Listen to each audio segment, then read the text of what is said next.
L'objet essentiel aujourd'hui, c'est de pouvoir annoncer ce point de presse conjoint qui réunit le Burkina Faso, le Mali et le Niger. Je voudrais, avant de faire ma déclaration, pouvoir présenter nos collègues qui sont avec nous. À ma droite, nous avons Madame Olivia Rwamba, qui est ministre des Affaires étrangères, de la coopération régionale et des Burkinabés de l'étranger du Burkina Faso. Suivi de M. Jean Karamogo Traoré. Non, je crois que je vais revenir à lui. Voilà, je vais finir avec le Burkina.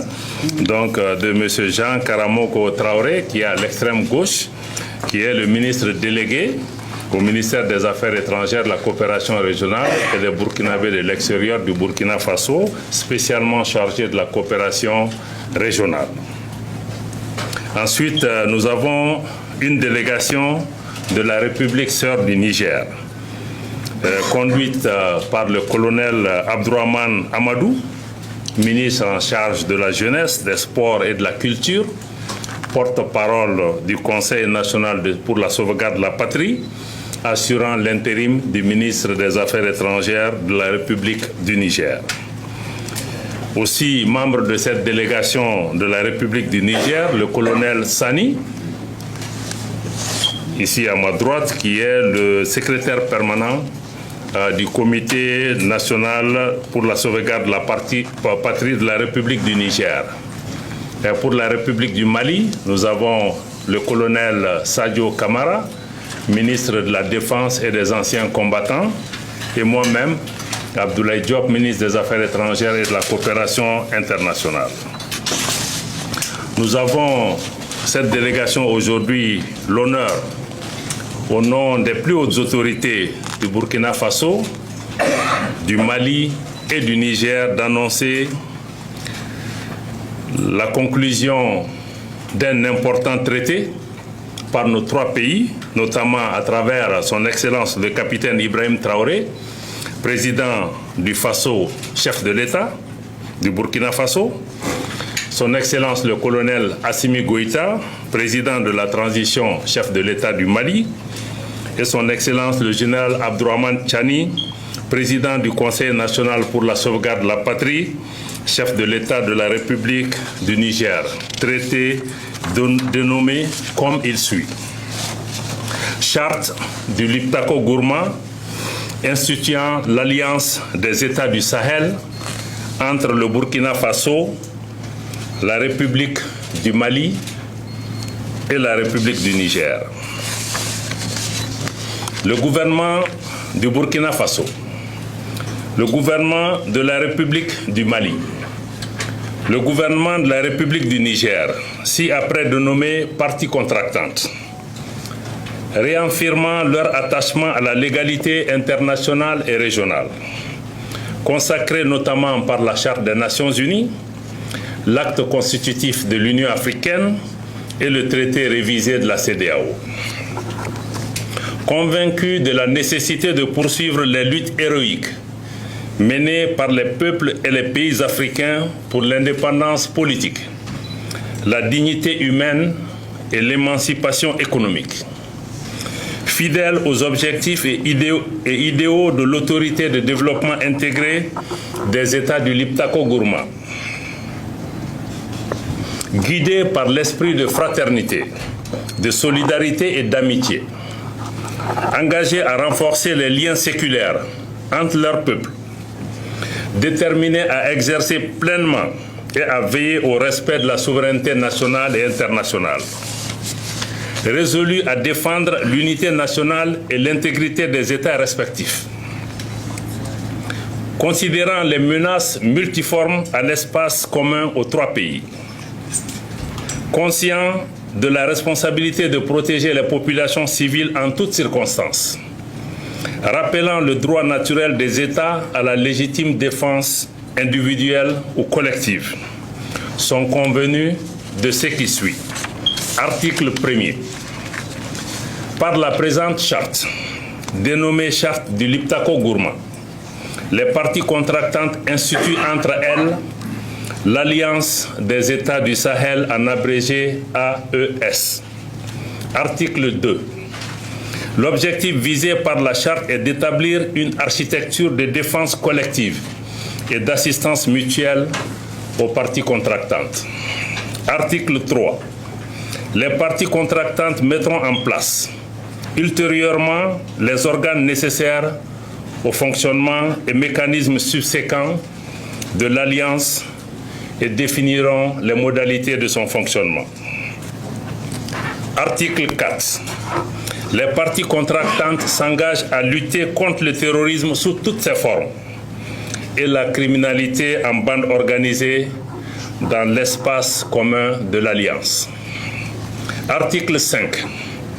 Les parties contractantes œuvreront en outre à la prévention, la gestion et au règlement de toute rébellion armée ou autre menace portant atteinte à l'intégrité du territoire et à la souveraineté de chacun des pays membres de l'Alliance, en privilégiant les voies pacifiques et diplomatiques et en cas de nécessité à user de la force pour faire face aux situations de rupture de la paix et de la stabilité.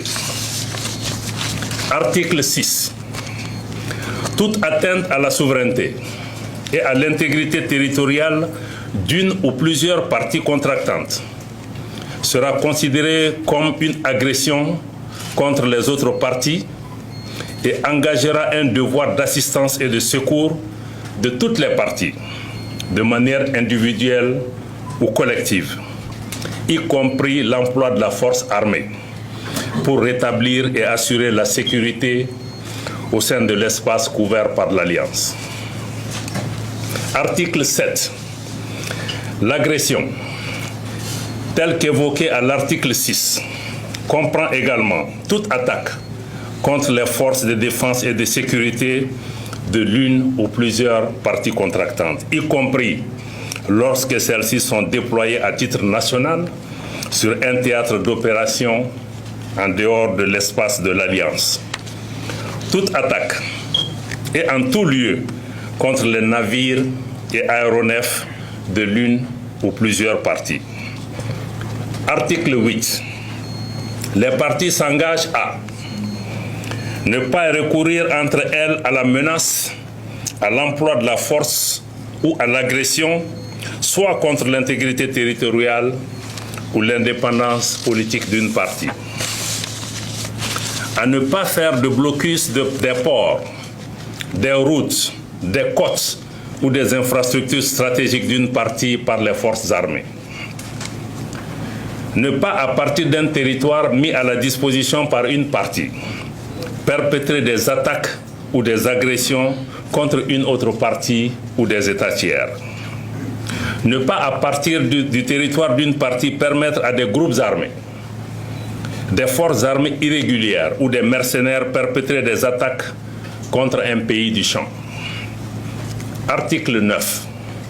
Les décisions de l'Alliance sont prises à l'unanimité des États parties. Article 10.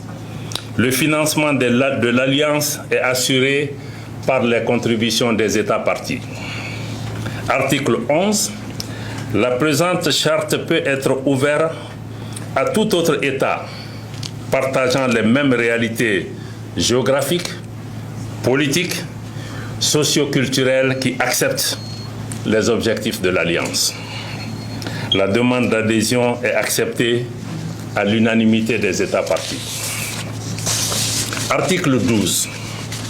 Toute proposition de modification de la présente charte est soumise à l'acceptation unanime des États parties.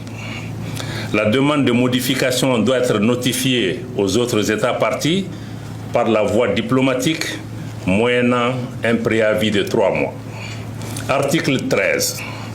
Tout différend né de l'interprétation ou de l'application de la présente charte est réglé par la voie diplomatique.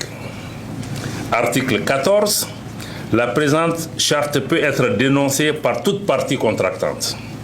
La dénonciation doit être notifiée par son notaire à toutes les parties signataires de la charte, par lettre transmise par voie diplomatique avec accusé de réception et un préavis de 6 mois.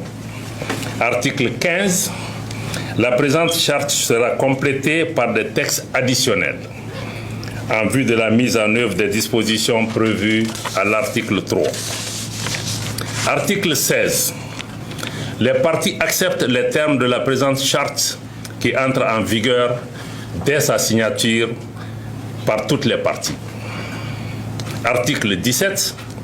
La République du Mali, désignée dépositaire de la présente charte, transmet les copies certifiées aux autres États parties. Le dépositaire reçoit et soumet à la décision unanime des États parties toute nouvelle demande d'adhésion à l'Alliance, conformément aux dispositions prévues à l'article 11 de la présente charte. Fait ce jour, 16 septembre 2023, signé pour le Burkina Faso, le président de la transition, chef de l'État, le capitaine Ibrahim Traoré. Pour la République du Mali, le président de la transition, chef de l'État, le colonel Assimi Goïta. Pour la République du Niger, le président du Conseil national pour la sauvegarde de la patrie, chef de l'État, le général Abdourahmane Tchani.